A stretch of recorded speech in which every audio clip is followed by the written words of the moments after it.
I mean, we don't think about it, but let's say imagine you have to go to someone to ask for food, right? Isn't it a very humbling experience already? So yeah lah.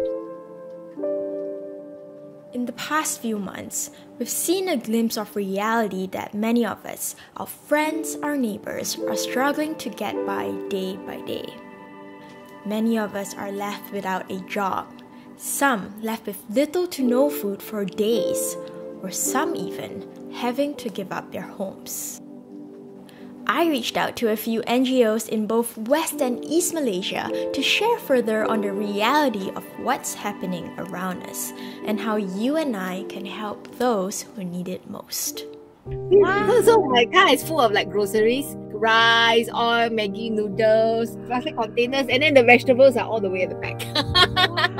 Okay, so my name is BENG. I am running a soup kitchen with my husband. Started with soup kitchen to provide cooked meals, but now for the MCO period, we're running like a food bank as well. Since we opened up our campaign, Food Relief Program, we've received more than 700, close to 800 requests over 3 days. I'll get text messages at 12 o'clock at night, even 3 a.m. in the morning, needing food. It's been bad for MCO. It's been very bad. We hear stories of like 6 months without job, 4 months without job. You never can imagine the amount of messages we got every single day, when it comes to mental health. At this point of time, it is not a normal kind of poverty that we're dealing with.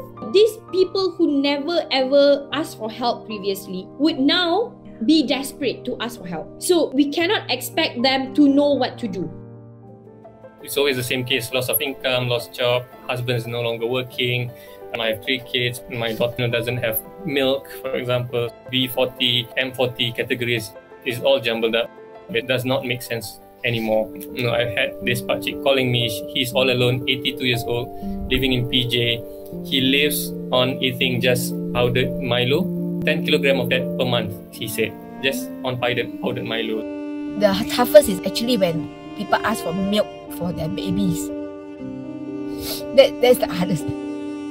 Over in East Malaysia, volunteers are trying to reach those in the rural areas and the islands where food banks may not be as easily accessible. Some aid missions can take 24 hours to complete. We're going out to like Bintangor, we're in Muka, we're helping rural areas in Bintulu, Miri and Cebu as well. These families don't have access to internet. These kids haven't been in school. They don't have refrigeration.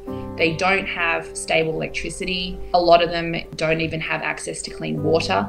Bayangkan dekat pedalaman yang tiada peluang ekonomi yang besar.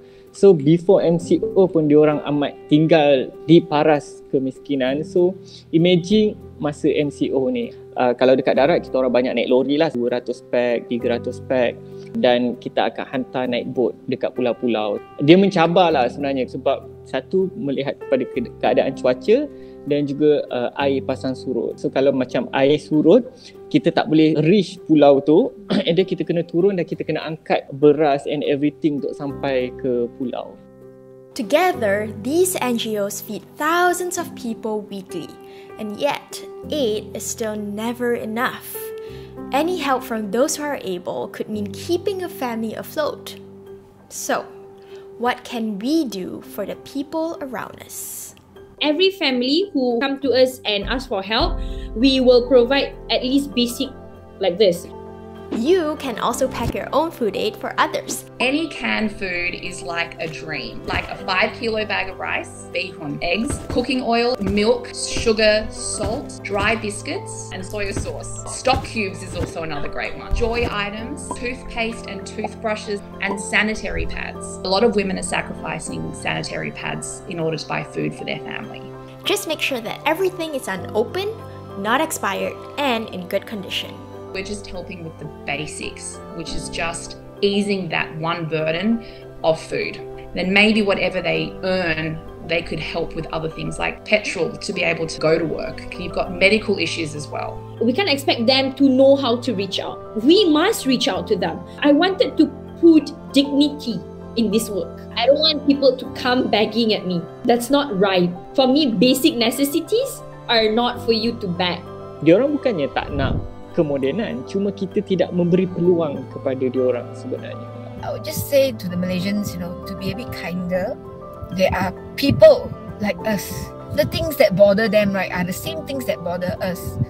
They are not like the emotionless class of people.